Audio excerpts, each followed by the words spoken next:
بسم اللہ الرحمن الرحیم۔ بقرہ عید کا سیزن ہے اور اس وقت سوشل میڈیا کے اوپر بھینس کی قربانی کے حوالے سے ایک ویڈیو وائرل ہے جس سے عوام میں بہت زیادہ تشویش پائی جاتی ہے، اور کئی لوگوں نے اس کے بارے میں سوال پوچھا کہ کیا بھینس اور کٹے کی قربانی شرعاً جائز ہے یا نہیں۔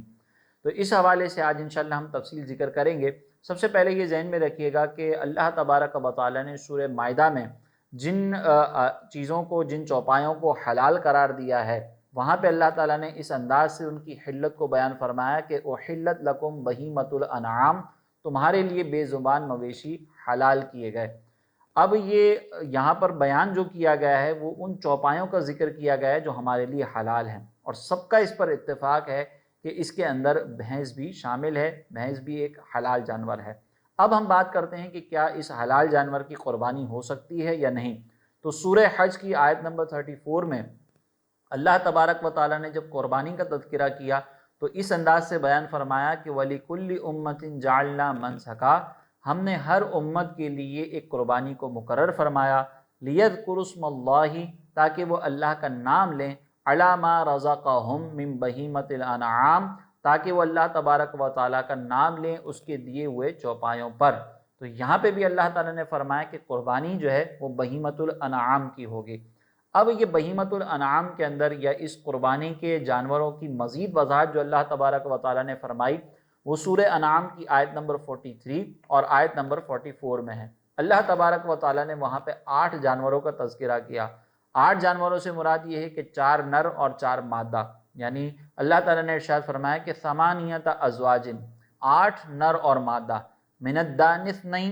بھیڑ میں سے ایک جوڑا، ومن المعد اثنین، اور بکری میں سے ایک جوڑا۔ پھر آیت نمبر 44 میں اللہ تعالیٰ نے ارشاد فرمایا وَمِنَ الْإِبِلِ اثْنَيْنِ، کہ اونٹ میں سے ایک جوڑا، وَمِنَ الْبَقَرِ اثْنَيْنِ، اور ایک جوڑا گائے میں سے۔ یہاں پر اللہ تبارک و تعالیٰ نے 8 جانوروں کا تذکرہ فرمایا، یعنی ایک جوڑا بھیڑ کا، ایک جوڑا بکری کا، ایک جوڑا اونٹ کا، اور ایک جوڑا بقر کا یعنی گائے کا۔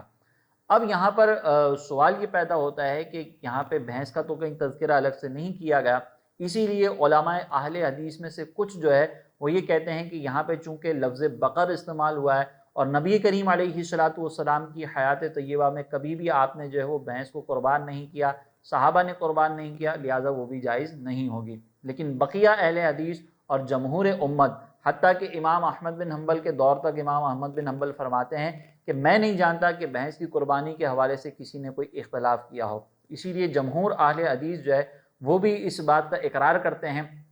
کہ بھینس کی قربانی شرعاً جائز ہے۔ وجہ اس کی یہ ہے کہ اللہ تبارک و تعالیٰ نے جو لفظ بقر استعمال فرمایا، یہ بقر ایک جنس ہے۔ اب قرآن جو ہے وہ عربی زبان کے اندر نازل کیا گیا۔ اگر ہم عربی لغت کو دیکھیں تو عربی لغت میں سب سے مشہور کتاب ہے لسان العرب، اس کے اندر یہ درج ہے کہ البقر جنسن، کہ بقر جو ہے وہ ایک کیٹیگری ہے، والجاموس نوع من البقر، اور جاموس یعنی بھینس جو ہے وہ اس کیٹیگری کے اندر شامل ہوتی ہے۔ تو اب معلوم ہوا کہ بقر کے تحت جو وہ بھینس بھی شامل ہے اور اس کی قربانی شرعاً جائز ہوگی۔ اسی لیے مصنف ابن ابی شیبہ میں مشہور تابعی بزرگ حضرت حسن بصری رضی اللہ تعالیٰ عنہ کا یہ قول ہے کہ الجوامیس بمنزلۃ البقر، کہ بھینس جو ہے وہ گائے کی طرح ہے، اسی کی مثل ہے، اسی کی انداز پر اس کی بھی زکوٰۃ ادا کی جائے گی۔ اس کے علاوہ اگر ہم علماء اہل حدیث کی بات کریں تو فتاوی علماء حدیث یہ میرے سامنے موجود ہے، اس کے صفحہ نمبر 72 پر بھی امام حسن بصری رضی اللہ تعالیٰ عنہ کا یہ قول موجود ہے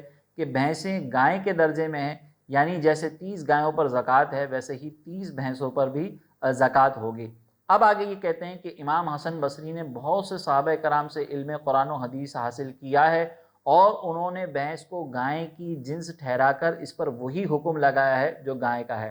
آگے صفحہ نمبر 74 پر کہ میں کہتا ہوں کہ بھینس کو بہیمۃ الانعام میں شمار کرنا قیاس نہیں۔ قرآنی نص بہیمۃ الانعام کا لفظ عام ہے